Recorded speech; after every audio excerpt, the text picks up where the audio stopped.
Audio Jungle.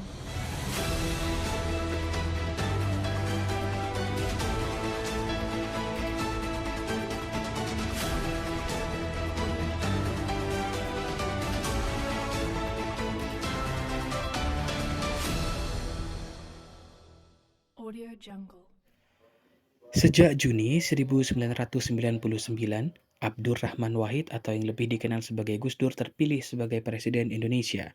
Hal ini sejalan dengan semangat reformasi untuk membuat demokrasi berdiri tegak di Indonesia. Tentu, cara Presiden Gus Dur memimpin sangat berbeda, termasuk dalam upaya untuk menstabilkan ekonomi dan politik, dan juga ancaman disintegrasi bangsa. Kebijakan politik luar negeri Gus Dur yang sangat fenomenal kala itu adalah kunjungan ke luar negeri.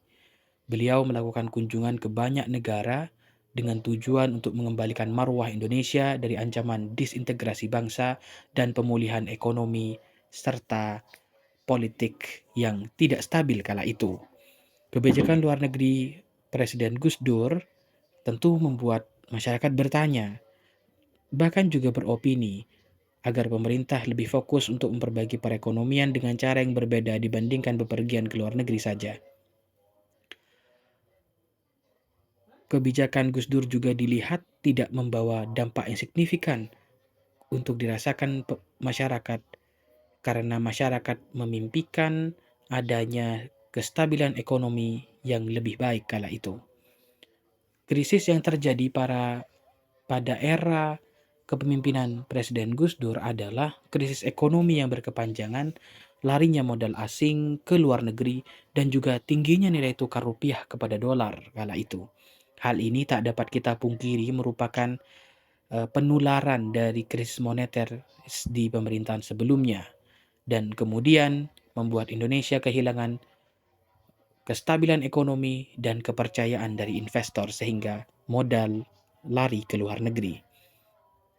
Adapun langkah yang dilakukan Presiden Gus Dur dalam hal ini berkenaan dengan politik kunjungan ke luar negerinya cukup berhasil dengan membawa investasi asing masuk. Contohnya ketika Gus Dur melakukan kunjungan kepada negara di Asia, Amerika, dan Jepang yang kemudian membawa citra pemerintahan yang bersahabat dengan pebisnis, yang kemudian mengembalikan kepercayaan pengusaha kepada Indonesia. Dan kemudian dukungan luar negeri sebagai hasil kunjungan presiden tak dapat dipungkiri, dan penyelesaian hutang luar negeri. Persoalan hutang tentu bertambah rumit karena ada perilaku korupsi dan birokrasi yang tidak efisien yang biasa terjadi di negara berkembang. Sering juga terjadi dana pinjaman luar negeri digunakan bukan untuk kegiatan yang produktif. Masalah hutang luar negeri juga mendapatkan perhatian yang serius dalam diplomasi ekonomi Presiden Abdurrahman Wahid.